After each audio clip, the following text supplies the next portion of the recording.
Early this morning. I think the time is right now 8:58. If you're joining me and you're wondering who the heck is this guy is Frank Ferragini, aka Frankie Flowers of City TV's Breakfast Television and City Line, where I'm wild about weather, but I'm passionate about plants, and that's why I come here. Well, try to come here each and every Sunday morning between 9 and 9:30 to answer your gardening questions right here on this platform, where we can kind of find out what's going in your garden, help you turn that garden of Whedon into the Garden of Eden, kind of bring you to some garden glory to find out what's growing on, get it, growing on in your garden, and what we can do to help, or maybe what challenges you're facing. It's so easy. All you have to do is just put some of your questions in the comments. And with that, I'll get to as many as I can. This is a beautiful little community as well. And with this community, if I don't answer them, the community usually chimes in as well. You can watch this live on Facebook at Ask Frankie Flowers. You can watch it live as well on Twitter at Frank Ferragini, as well as on LinkedIn and YouTube. So there's many different ways to watch this all at one time. Okay, when it comes to what's going on right now, there's a couple things that we're noticing when it comes to the shortness of days. Indeed, now the daylight hours are starting to shrink each and every day. And with that, we're starting to also see some of the plants out there starting to go into their dormancy period, meaning they're starting to rest coming near the end of the season. This is a perfect time for those that are later summer blooming plants to do some pruning. Anything that's a spring blooming plant or an early spring blooming plant, like a forsythia, a lilac, we really don't want to do any pruning unless we have a dead section, a disease section. It's always a good idea to prune after something blooms, and you're never going to fail. This is a really great time, an excellent optimal time to maybe thicken up that lawn, because with some cooler temperatures, and even if we look at this week in Southern Ontario, we have the beginning of this week with a little bit of rain in the forecast. It's a perfect time to be overseeding, top dressing first, and overseeding a lawn to thicken it up.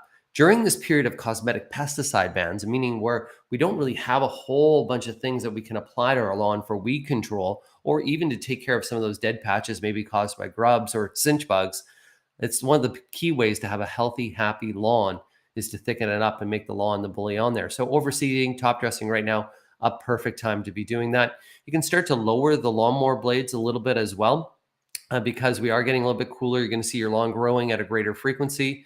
And in a couple weeks' time, that's when we're going to want to put down that fall lawn food, turf builder fall lawn food. That's the one that's going to help put a little bit more sugars into the blade of grass by increasing the nitrogen, and that'll actually protect it for the winter over winter. So we got some people shouting out this morning. The first one that shouted out this morning was Suzanne. I got to give a good morning to you, and good morning to you. Sandy, good morning from beautiful Gravenhurst, and indeed it is beautiful up there. Kathy says good morning from beautiful Hamilton. We got a good morning as well from a little bit further east in Curtis this morning. Matthew saying good morning. We have Lori saying good morning from Bowmanville. We also have a big shout out this morning from Cambridge as well. That's Leisha that's saying good morning. We have another just outside of the Hamilton area. Good morning as well from Ancaster. Good morning to you. And here is one of our first questions this morning from Ashma. What fruit trees are better to grow in Bracebridge? How do I find local grown trees? So Bracebridge, you're going to be in a zone 4. That's going to eliminate the possibility. Sometimes you can get away with doing a cherry, but I would be more towards, if you're going to do anything, is more towards an apple and or pear. A little bit hardier. You want to do something for zone 4. The challenge in Bracebridge is not just the winters, because we have good snow load. The greatest challenge up there will be some damage caused by rabbits and or deer. So what we can do is in the later fall is we can either put an animal begone down, spray the plant with an animal begone, the tree with an animal begone, and also put a little bit of a plastic wrap around the base of the tree. How can you find a locally grown tree in Bracebridge?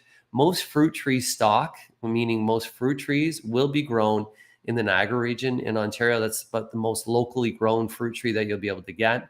The difficulty with fruit trees at this time of the year, many garden centers will not have them in stock. They're usually brought in fairly early on in the season, and when they're sold out, they're not replenished. So you may have a difficulty finding a fruit tree. Once again, I would suggest going with an apple. Whenever you're growing any fruit tree, make sure that it's either it needs a pollinator, meaning you'll need 2, or it's a self-pollinating tree. Many apple trees you can get can be self-pollinating as well. So that's some good advice for you there in terms of getting a tree, a fruit tree. Heather, good morning, Frankie. Good morning, all. I like it when she gives the big shout out there too. Hey, good morning as well. It's an early morning and very smoky Nanaimo. So that would be 3 hours difference. So this morning in Nanaimo, Anne-Marie, it'd be, yeah, you're just at 6 a.m. Good morning to you. And yes, indeed, the interior, we're here focused. Many of the people that are watching this morning watch right across the country, of course, but where I'm located is in Southern Ontario. I'm located about an hour north of Toronto. In this area, we're really not aware of the extent of forest fires and what it can do to communities. Nanaimo, of course, the interior of BC has been exceptionally dry. And with that, there has been local smoke. So you've been actually seeing special air quality statements. And with that, it's really kind of a struggle out there. So, we really, even here in Ontario, this is what we can do here in Ontario. If we're planting more plants, we're taking care of the environment, taking care of our gardens, we're doing everything in our possibility to live a little bit greener, meaning just, gardening is one way to be green, but also, we're paying attention to turning lights off at a certain time. We're using, maybe instead of a gas lawnmower, we're using a battery operated lawnmower. All those little things can make a huge difference. And all those little things can help our friends, not only across the country, but across the world. So yeah, there's a little bit of Nanaimo. Pietro, good morning to you, my friend, as well. Karen, I think it's Karen. Yeah, good morning from Georgina, just on the other side of Lake Simcoe from where I am. We have another good morning out there from Lakeshore. Love your shirt. If you're wondering where I got the shirt, Marshalls. You can always find something good at Marshalls or Winners. Not shop anywhere where the prices are good. Right now, things are getting expensive. I don't know if you've gone, well, you probably have gone to the grocery store. And when you get out of the grocery store and you take a look at your grocery bill, you're like, holy crap. So this is where I want to kind of lead in. If you grew vegetables this year, you have friends that grew vegetables, now's the time where we can start to really enjoy a lot of that harvest, but also think about ways that we can extend that harvest, meaning how can we do some preserves that are out there? Our root vegetables, of course, we can store in the fruit cellar. We can do that with potatoes, carrots, beets, onions. We can do that with garlic, all those items and all those little bit of savings that are there. And now's a good idea to maybe go purchase some of the root veg that you can store yourself if you haven't grown any. But also, what can we do with our herbs? Is there a way that we can actually mince them up and freeze them into cubes so that we can use them later on in the season? Tomato sauce. People are doing tomato sauce right now. You have a bunch of sweet peppers, maybe roast and freeze those sweet peppers, a great way that you can do that. But, the grocery bill is one that's kind of gone up, and I mean a lot. Okay, here we got a good morning as well from Leslie. How do I save an offcut from my hosta and move it to my next home? So the best thing that you could do is with your hosta is to uproot or take a section of the hosta. We're not going to cut the hosta. We're actually going to take our garden spade. We're going to go to the side of that hosta, and we're just going to go right down and pretty much chop off a piece, taking the root and everything with it. Then what we'll do is we're going to put that into a pot, be it a 2-gallon, a 3-gallon. You can just get a grower pot, or maybe one of the pots you have kicking around your property from things you planted in the past, or go to your nursery and just see if they have some cheaper pots that they'll give you, or even a used pot that they can give you. You're then going to put a little bit of garden soil in with that plant. So we're going to root it into that pot. That pot, maybe you want to do a couple of them. You're going to put them in an area where if you could sink them into the garden, that's great, of your new home. But if you sink them in the garden of this home, they'll actually freeze. So we're going to put them at a corner of the home, somewhere where it's going to be fairly sheltered from wind, but still we'll see good snow load. Then when you're going to go to moving time, you're just going to take that, move it to your new home. When you get to your new home, if there's no ground frost, we'll actually sink the pot right into the ground. Then in spring, you can figure out where you want that hosta, but that's the best way. And right now, dividing hostas, perfect time to be doing that. Dividing many perennials, as long as they're later season blooming perennials, you can do that right now. Planting, purchasing, doing new gardens, fall is probably one of the best times of year to get out there and to garden and to do a lot of work now. So edging, remember, still to weed. It's really important because all the weed work that we do now will save in the spring. When the good weather comes in the spring, we want that good weather. Good morning from lovely, lovely little Stratford, Ontario. Lois, there's a little cheese shop in Stratford, Ontario. I forget the name. Every time I go to Stratford, I love it. Here we go. This is from Trish. I have bees that live in the dirt. Mason bees. How do I remove them? So most likely it may not be mason bees that live in the dirt. There are some different types of wasps, parasitic wasps, that will live in the dirt. It'd be neat to see a picture of the bee to see the size of the bee and or yellow jacket and or wasp. How do I remove them? There are different applications that will, the only way to really remove any bee colony, if it is a bee, is we really want to try to capture the queen. Once we capture the queen, all the other bees come to join that queen, and then we can move them. So we almost put them into a box and then we move them. It's something that you don't want to do on your own. There are chemical applications, which I don't recommend unless it is a yellow jacket, unless it is like a bald-faced hornet. Those guys there actually wouldn't be in the ground, but there are many hornets that will be in the ground. And those guys there, they're actually going out for protein source. So they're actually going out to eat other insects. But at the same token, even though they'll help you in your garden, they can cause a lot of harm, especially if you have young children. So there's a jet foam spray that you can use. That jet foam spray is one that, as long as it's yellow jackets, something that's harmful. That spray that we want to use, we want to go in the evening, because everything will go back to the hive in the evening. They'll actually be fairly dormant in the evening. You use the jet spray, you find and locate where they are, you spray it in, it actually foams up around, and it'll get rid of that issue that you have. Good morning from beautiful PEC, Peck, Prince Edward County. Christine, nice to hear from you as well. Beautiful, beautiful space is Peck, of course. And Christine joined me on the river cruise. I'm trying to figure out how I could do another river cruise. Just going to manifest it out there because I really, really liked it. But I'm thinking the river cruise would be better if we did it in spring, and we could actually end off in Amsterdam and then go over to Kokenhof and take a look at all the spring flowering bulbs. I've done it one other time. It's like blow your mind. Amazing. But then there's another part of me that wants to go with a group of people to Chelsea, to the Chelsea Garden Show, which is like amazing. So yeah, I still want, every time I travel, I learn about people that I travel with, and I usually come back inspired, reinvigorated, and take some of those lessons that then I can apply. Something that I'm really going to be working on in the next few years is really trying to teach more people how to grow food. It's something that I've always been doing, but food and flowers, of course, but also what are ways that we can eliminate food waste in our own homes to use back into the garden? So what is a way that we can do a full circle so that we're really trying to pay attention to what we're wasting, because then we can save on food waste, which actually helps improve food sustainability, hopefully save people some money, make people eat better and feel better, and then overall we'll have some better things. So that's kind of like a goal. That's a goal of mine. So there's a couple of goals of mine. Good morning from Sharbot Lake. I don't know where that is, Shirley, and I'm sad that I don't, but I'm sure it's beautiful. Sure, it's super beautiful.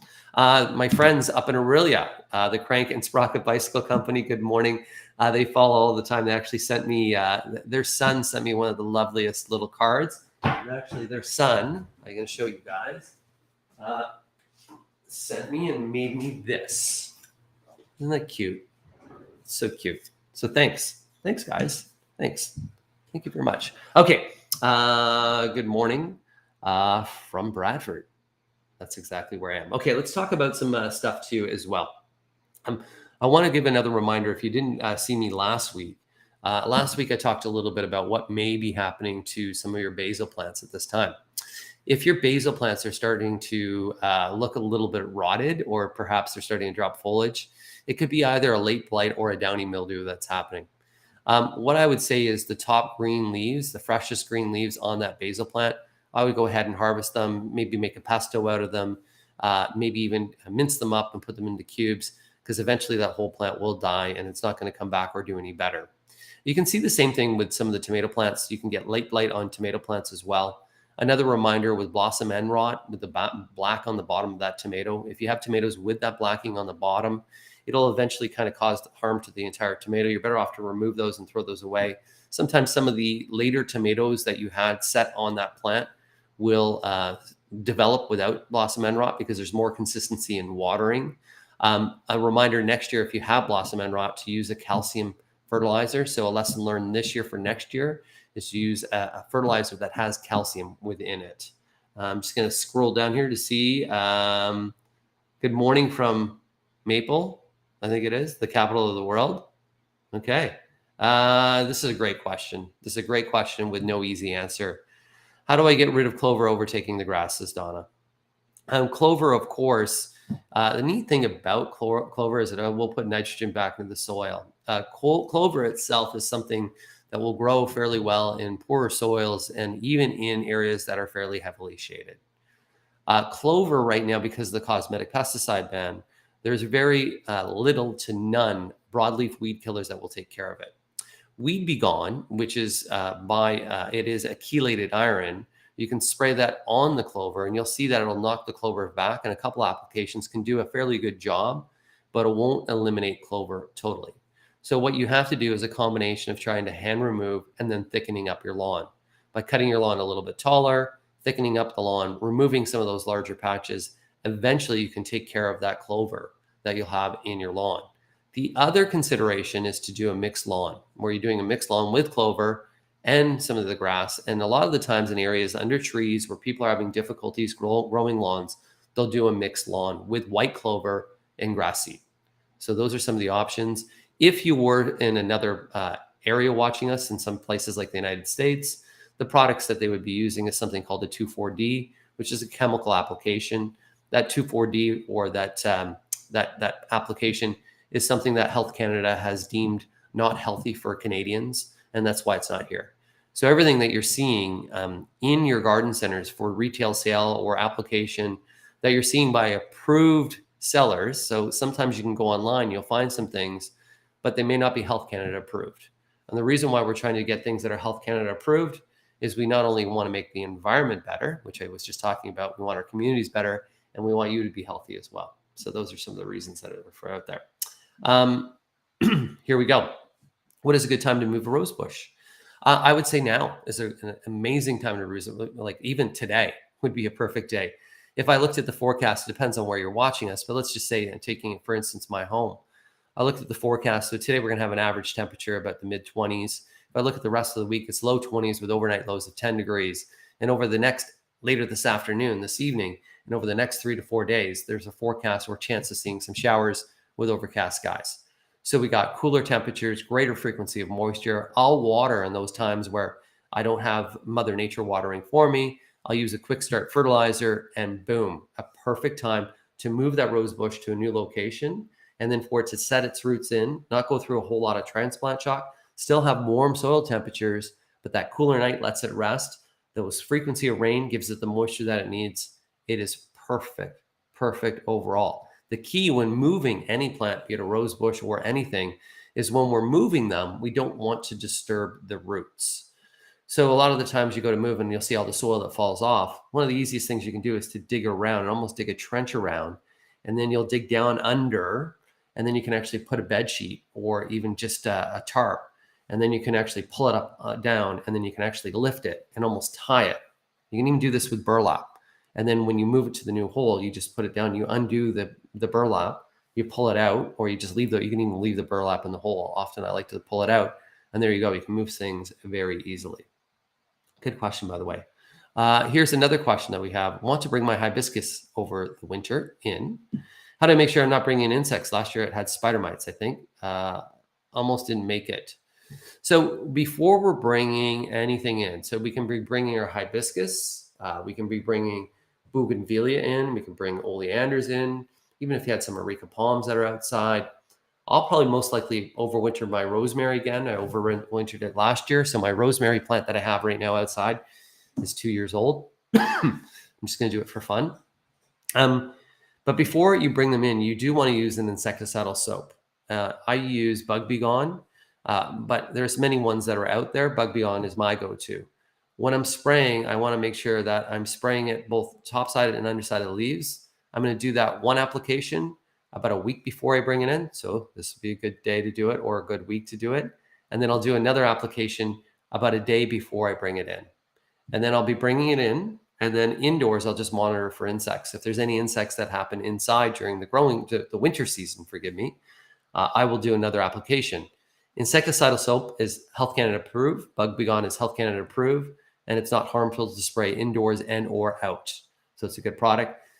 You also want to, before you bring it inside, is just to inspect. You want to inspect the stems. You want to inspect the underside of leaves, any of the flower buds for any markings.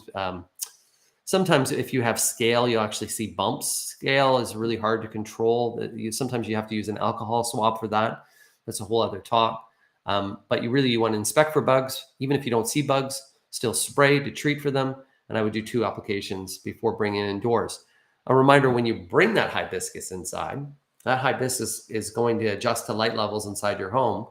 So you want to put it in a room that's either south or west facing, that the room gets lots of light, doesn't have to be directly in front of the window, but often you'll see that hibiscus will drop its leaves. The reason being, it's adapting itself to that new light level indoors. Many people, as soon as they see it start dropping leaves, start trying to give it more water. A hibiscus really wants to be dry in between waterings. So you don't want to really give it more watering. You want to check to make sure that it doesn't need any watering. You want to allow it to dry in between, and then you just want to let it adjust and output new foliage that's on. You really don't need to fertilize indoor plants from October all the way through to March because their daylight hours are just not long enough. We got another good morning out there. Desiree, good morning to you. I hope your day is going great. Catherine, that's the question that we just had. With that, here we go. We got another question this morning from Jackie. Hey, Frank. Tips for transplanting hydrangea bushes. Thanks. Same applies to the rose bush, the hydrangea bush. So this is a perfect time to be doing that. You don't want to disturb the root ball. You want to do it on an overcast, cooler day where we do have some rain in the forecast over the next couple days. After transplanting it, you want to use a quick start fertilizer, putting it into a good soil, and then you want to do deep, infrequent waterings. We want to make sure that it's going to go into winter where it's sitting with enough adequate moisture, because if it was going into winter after being transplanted and then goes into winter dry, it's going to be under stress. So move it on an overcast day that's cooler. Make sure you continue to water until frost sets in. Use a quick start fertilizer. And when planting, always plant into good soil. I always tend to recommend people is when you're planting anything, either you're transplanting or planting, you take a look at the root ball. And the root ball is the pot, right? The roots. And we want to double the width, 1.5 times the depth. That's what we want to do. And we want to make sure that the soil we're planting in that planting hole, is good soil. So it's a good triple mix, a good Miracle-Gro garden soil, something that's going to be good, that we know is good. So there we go. And by the way, I work for Miracle-Gro. So I work for them and you'll hear me recommend them. But the reason why out of everybody, why I work there and why I do work is because I believe in their products. I see the research that they do. I actually see a lot of the work that they do. And I test everything that you hear me speak about. I test because it's important for me, for you to trust me. And I'd rather be totally transparent as well. Christine from PEC, Prince Edward County. Do you have to pair up fruit trees? I've heard that you must. Not always. There are some fruit trees, like let's say a 5-in-1 apple. A 5-in-1 or a 4-in-1 apple is one fruit stalk, and then they graft different apple varieties onto that fruit stalk. So you get the different varieties. So that would be a self-pollinating fruit tree.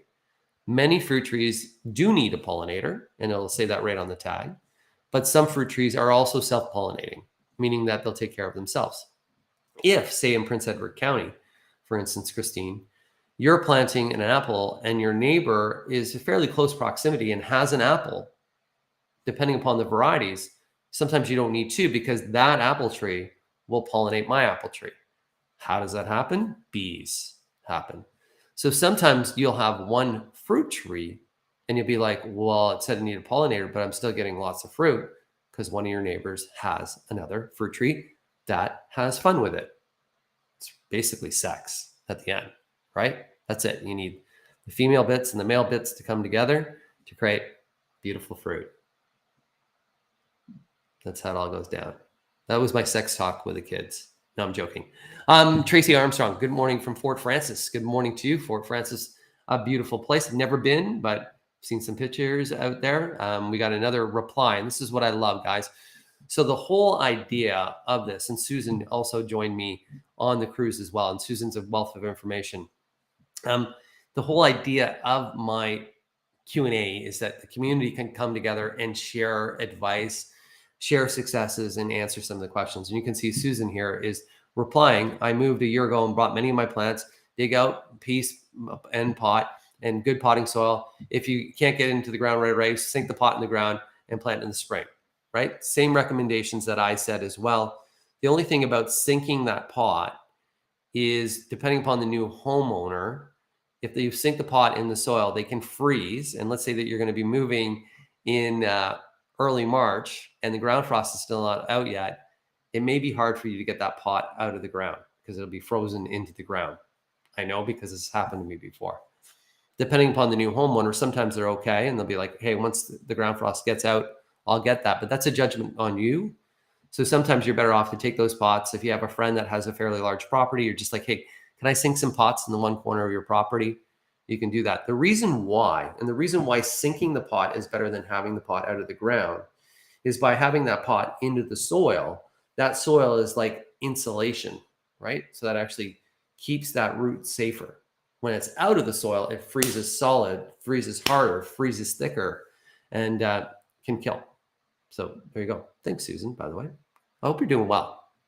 Hope you, Christine, I hope everybody is doing well that we met on the river cruise. The river cruise was so great. I actually really had such a great time. It was amazing, to be honest, even though our itinerary got changed because the Rhine River was low, so we couldn't do Basel, Switzerland. Emerald Cruises, the staff did a great job. We cruised around the Netherlands, so we went to a beautiful city like Rotterdam, went into Belgium, and then we were in pretty much Amsterdam twice. And Amsterdam's just this crazy, wonderful city that you got to take in because it's got beautiful architecture. And of course, it's got a lot of horticulture that's around there. You just kind of go outside of Amsterdam. You can take a quick little bike tour right across to the north of Amsterdam, and you're in fields and you can smell manure because there's a lot of dairy, a lot of cows there. A lot of things going on in the Netherlands right now with the farmers as well. Some controversy as well.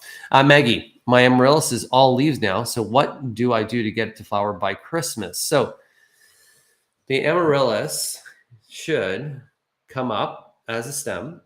So actually I'll use this as an example. So your amaryllis, when you plant the bulb, and a reminder, the bulb, 1/3, it's only the bottom 2/3 of the bulb that you put in soil. The top third of the bulb should be exposed. Then you'll see the flower stalk that comes up like this. Boom. You'll see the flower bud. It will bloom first, then go into leaf. Okay. If it just comes out and goes into leaf, it's not going to bloom. It's a dud.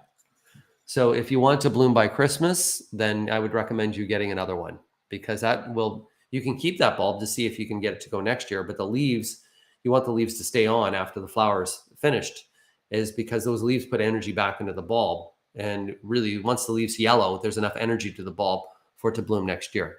But if it just came out and just went right to leaf, it's a dud. It's not good. Sorry. Sometimes those things happen. Hey, Sonia. Good morning, Frankie. When should I apply Grub Be Gone?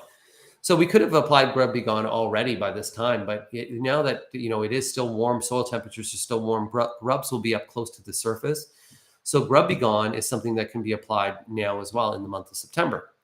That's going to help us eliminate or reduce the amount of grubs we have in our lawn so that next spring we don't have skunks or raccoons digging up our lawn. To apply Grub Be Gone, you want a little bit of moisture. You want the ground to be wet already. So water your lawn or wait till it's raining. And then you apply it down and then you want to water it in. So in between, over a couple rainy days, it's probably a good idea to do Grub Be Gone. And the forecast right now for me here in Ontario, Southern Ontario, tonight we have a risk of thunderstorms. Tomorrow we have a chance of showers. We have a chance of showers on Tuesday, and we have a chance of showers on Wednesday. So what I would do is I would first water my lawn quickly, just a quick little sprinkle of the lawn, kind of water it. Then I would put the Grub Be Gone down later this afternoon if I had it. My prayer would be that we would get a nice slow thunderstorm through the overnight period. And then we have that additional rain that would actually take the Grub Be Gone and work it into the soil down where the grubs are and take care of the grubs. Here we go with another question. When do we know to pick our squash plants, spaghetti and butternut? So you got to look at the size of them as well. So generally the spaghetti squash should be ready right now. Butternut squash is just getting ready at this time. What you'll see is you'll start to see the color of them start to change from that deep, deep green to more of a lighter green. And you'll see on the butternut squash a little bit of yellowing on the bottom. As soon as you start seeing dieback of the vines themselves, that's a good indication. The spaghetti squash too, it's really, you're harvesting it at the size that you want. You can allow a spaghetti squash to get quite big, but if it's the size that you see in the grocery store right now, I would harvest it because we don't want to let that spaghetti squash get too old, too big. Because once we let it get too big, then all of a sudden it becomes not as tender. It becomes a lot harder that's there. So the spaghetti squash itself, you got that beautiful yellow spaghetti squash. It should be around the size of a football, almost the size of a football. If it's around the size of that football, it's ready to harvest. So well, there you go. Mel Fry. Hi, Mel. Can you explain the difference between bone meal and blood meal, or the mix when you are to use them? Okay, so bone meal is made from bones, and generally bone meal is used as a lot of the times to reduce or improve root development in a plant. So it actually has 5-phosphorus. Blood meal is made from the byproduct of blood. Blood meal actually helps with a little bit of the top growth. So sometimes you'll see a bone and blood meal mix. That will actually just be an overall natural organic type fertilizer that you can use. Bone meal is something that will attract animals. Bone meal, because it's made from bones, if you put it in your garden, your dog can go crazy and start digging. A lot of the times, if you use bone meal when we're planting with squirrels, we can actually be attracting the squirrels. Blood meal distracts. So blood meal, sometimes when we're planting things like different tulip bulbs and different things, after we clean up, if we put a little bit of blood meal down, we'll distract that animal. And then at the same time, we'll actually fertilize. So sometimes we'll even use blood meal if we have something digging up our lawn for grubs. We'll put some blood meal down because it'll actually put some fertilizer to the lawn and generally will distract that animal away. So that's a little bit about bone and blood meal 101. We're going to answer one more question. Here's another reply, which I think is great. Ashman replying to Trish, try sprinkling vinegar. So this is the other thing, guys. Anytime that, so vinegar can be used as a non-selective herbicide, meaning it kills weeds. Generally, it'll kill them when it's full sun and they're nice and dry. Anytime that you hear of anything that you want to use that's a home remedy, always do a small test before you do a huge application. Because sometimes your mixes could be off, sometimes the remedy could be a little bit wrong, and I just don't want you killing a bunch of different plants that are out there. But generally, vinegar is used to kill weeds or to kill plants because it dehydrates them. When should I plant grapes in the spring? This is the last one we're going to do. Wendy, many different grapes that are out there. When you're planting grapes, you want to make sure that you have a support system, meaning a trellis, something that they can grow up and onto. Best time to plant those would be in late April. So we're planting those in mid-spring, not late spring, more early to mid-spring, depending upon where you're watching. Your garden centers generally bring them into stock about that last week of April, and that's really the good time to be planting them. So the last week of April to about the third week in May, that's the ideal time to be planting grapes that are out there that you'll find a good supply as well. And we'll just say a good last one was Star Kiss here. I like the name Star Kiss, so I thought I'd throw it up. Good morning from Toronto. So there we go. We're just over 30 minutes on this Sunday morning. I hope there was something that you got today that made you go, there's something that made you a better gardener. There's something that inspired you today to make you go out and maybe grow something more. Even though the season is coming to the end, every end is a new beginning. Take the time today to reflect on some of the successes that you had this season. Write them down. Write down some of your failures so that next spring we can figure those out. Take some pictures of your property right now if it's looking great, even if it's not looking so great. That way in the winter, on those cold winter days, we can throw those pictures up and we can dream about spring. We can dream about summer, and we can dream about our garden and what we need to do. Hey, I'm Frankie Flowers, here each and every Sunday. Well, at least I try to be, unless my kids have me doing something else. I'm going to go off with the boys right now. We're going to actually go cut corn stalks and bundle them because they're going to be a little entrepreneurial. That's what we're going to do, because I live not too far from the country. To all, I hope your day is great. Make it blooming great. And a reminder, I like gardening better than therapy. The reason being is at the end, I get tomatoes.